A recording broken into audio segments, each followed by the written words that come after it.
देश आणि धर्मासाठी विश्वात्मके देवे साधक मंडळी। गुरुर ब्रह्मा गुरुर विष्णू गुरुर्देवो महेश्वरा गुरुर साक्षात परब्रह्म तस्मै श्री गुरुवे नमः।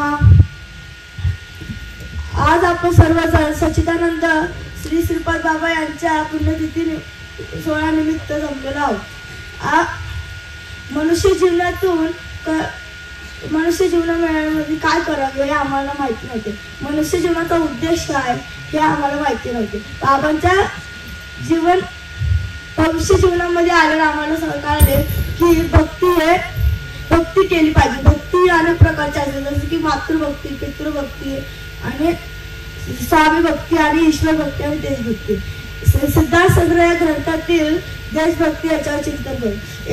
एकदा एक प्रसंग सांगतो त्यातला, ज्यावेळेस भगतसिंग मध्ये त्यांच्या देशभक्तीची हे भावना कधी निर्माण झाली याच्याबद्दल सांगतो।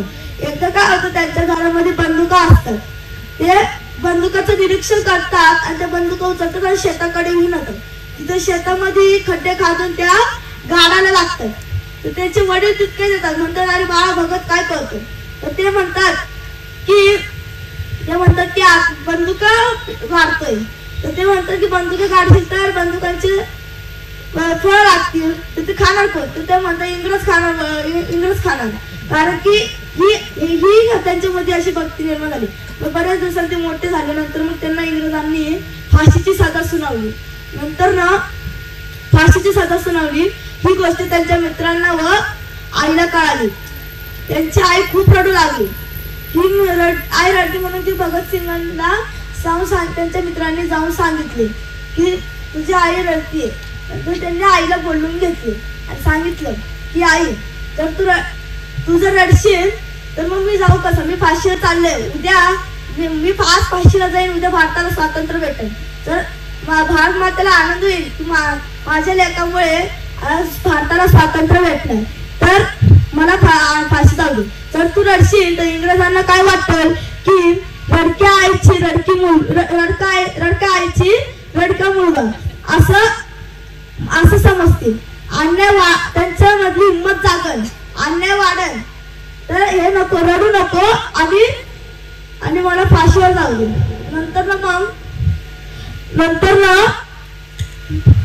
नंतर त्यांची आई जाते, गप्प बसते। तिच्यामध्ये पण अशी भावना निर्माण होते की माझ्या मुलाला जाऊ द्या, फाशीवर गेला तर देशाला स्वातंत्र्य भेटला पाहिजे, हे माझं मत आहे।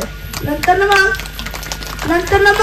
काय होतं, त्यांनी वचन दिलं की जाईल तर घोषणा देऊन जाईल, असं म्हणून राजगुरू आणि सुखदेव पण तयार झाले।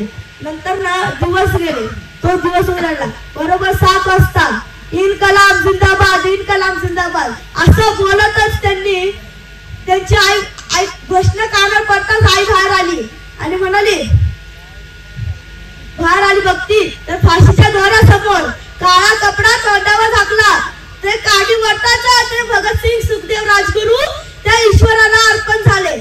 म्हणून म्हणतात देशभक्ती हे यारे गबाळाचं काम नाही, देशभक्तीसाठी जात पाहिजे जात। म्हणून अग्नि में जलती रही हो माता है, भेड़िया फिर भी मौनते, सड़कों पर चलती रही हो लाशें, गांधी फिर भी मौनते। हमें सिखाया गया अकबर महान तो महाराणा प्रताप कौन थे? हमें सिखाया गया अकबर महान तो महाराणा प्रताप कौन थे? हमें सिखाया गया गांधी के चक्र से आजादी पाए तो फांसी पर चढ़ने वाले 19-19 साल के नौजवान कौन थे? कितने चढ़े फांसी पर, कितनों ने गोली खाई? झूठ क्यों बोलते भाई? गांधी के चक्र से आजादी पाई, गांधी के चक्र से आजादी पाई। जय खरोखर जोरात टाळ्या वाजवा, बरोबर त्याला बोललो। भारत माता